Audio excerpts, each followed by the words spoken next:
జై శ్రీరామ్. నేను మీరా. రోజు కొత్త కొత్త న్యూస్లు చూస్తున్నాం. ఎట్లా ఉన్నాయి అంటే, ఇంతకు ముందైతే లేచిపోయి పెళ్లి చేసుకున్నారు, వాళ్ళకి కనబడకుండా బతకడము అట్లాంటి జీవనం సాగిస్తుండే. లేదు అది విఫలమైతే వాళ్ళు ఆత్మహత్య చేసుకుని చనిపోవడం వింటుండే. ఇప్పుడు ఏమైపోయిందంటే ట్రెండ్ మారింది. కొత్త ట్రెండ్ ఏమైనా సెట్ చేస్తున్నారేమో అర్థమైతే లేదు.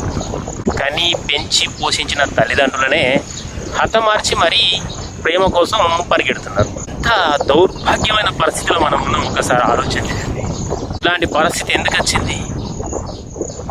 ఏమన్నా అంటే పెంపకం అనే కాదు, బయట సమాజంలో మనిషి తిరిగే స్వేచ్ఛ ఎక్కువైంది. ప్రతి ఒక్కటి తెలుసుకుంటున్నాడు. పిల్లల వయసు నుంచే ఏం తెలుసుకుంటున్నాడంటే, ఇగో నీకు ఇంత వయసు వచ్చిందంటే నువ్వు పెద్దోని అవుతావు రాబాయి, నీ తల్లిదండ్రులను కూడా నువ్వు ఎదిరించే హక్కు నీకుంటుంది. కనడం పెంచడం వరకే తల్లిదండ్రుల హక్కు, కొట్టే హక్కు కూడా లేదని చెప్తుంది. కనిపెంచిన తల్లిదండ్రులకు కొట్టే హక్కు లేకపోయా, స్కూళ్ళకు పోతే చదివి చెప్పే సాలరకు కొట్టే హక్కు లేకపోయా, పెళ్ళి అయితే కూడా చేసుకున్న వాళ్ళని కూడా ఒకరినొకరు కొట్టుకునే హక్కు కూడా లేకపోయా. మరి ఎట్లా? అదే మళ్ళీ పాఠంలో ఏం చెప్తారు? ముక్కై వంగనిది మౌనై వంగదు అని చెప్తారు.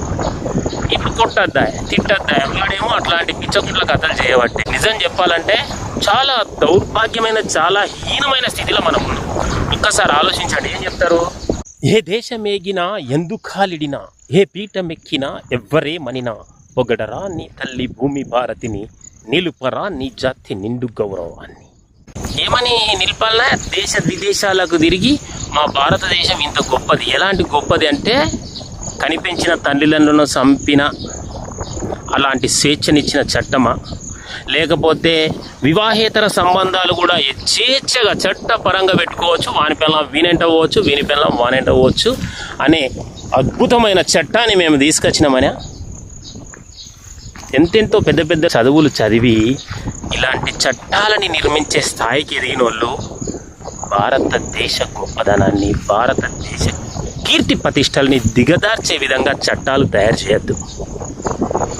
కనిపించినోనికి కాయకష్టం చేసుకొని మనలాంటి శ్రమ పిల్లలు పడకూడదని మంచి ఉన్నతమైన చదువులు చదివిస్తే, నువ్వు మేజర్ అయినవురా బాయ్, నువ్వు మునగానివి, అమ్మాయి నువ్వు మేజర్ అయినవు. పోలీసు వాళ్ళు ఫోన్ చేసి చెప్తారు, ఏమ్మా బాబు మీ అమ్మాయి అబ్బాయిని లవ్ చేసిందంట, ఈ అమ్మాయిని మీరు ఏమనొద్దు. మరి ఎవడనాలే? నువ్వు పడ్డావు, నువ్వు పెట్టావు. ప్రభుత్వాలు ఇచ్చినాయా? చట్టాలు ఇచ్చినాయా పెంచి పోషించడానికి పైసలు? చెప్పండి.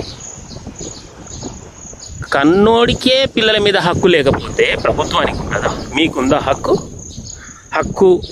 దేశం మీద బాధ్యత, ప్రేమ ఉంటే ఇట్లాంటి పిచ్చగుంట్ల చట్టాలు ఎవ్వడు చేయడు. ఎంత దారుణమైన చట్టం తెలుసా? మనమేమో పొద్దున్న లేచి రాముడిని పూజిస్తాం, రాముడు దేవుడు, ఏకపతి వ్రతుడు అని చెప్తాం. నువ్వేమో వీని పెళ్ళం వానేంటావో, వాని పెళ్ళం ఎవడరా మీకు చట్టం చేసింది? నీ పెళ్ళం ఇంకోనేంటావో దూకుంటావా? ఇదా చట్టం? ఇదా దేశ విదేశాలకు పోయి నా కీర్తి, నా గొప్పదనం అని చెప్పేది? మార్చండి, మీ దిమాకులు మార్చుకోండి ఫస్ట్.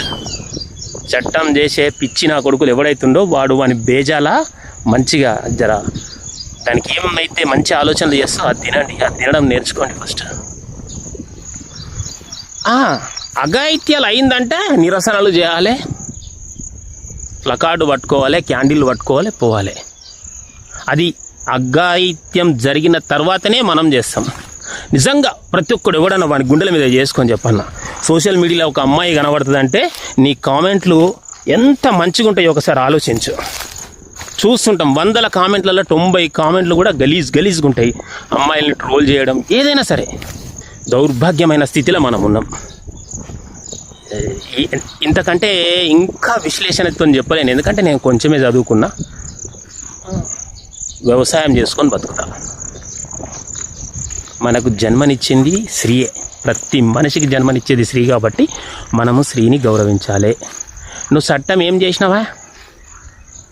వాన్నిడిచి వీన్నిడిచి వాన్ని ఎవ్వనిడిచి పెట్టి పోతే వాని ఎంపటవో నచ్చిందంటే ఏమనద్దు, అధికారం ఎవ్వనికి లేదంటివి. గలీజ్ ఎవడు చేసిండు?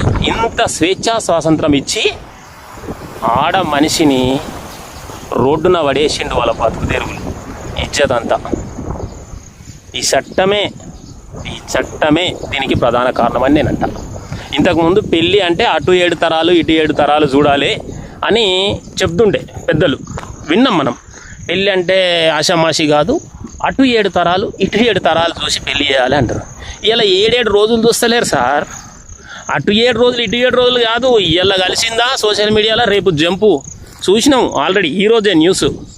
2 రోజుల క్రితం ఇన్స్టాలో మాట్లాడుకున్నారంట, తీసుకెళ్ళిండు, కలిసిండు, అటు కథం ఇటు కథం, మొత్తం బతుకు అయిపోయాయి, భూమి పాలు అయిపోయాయి.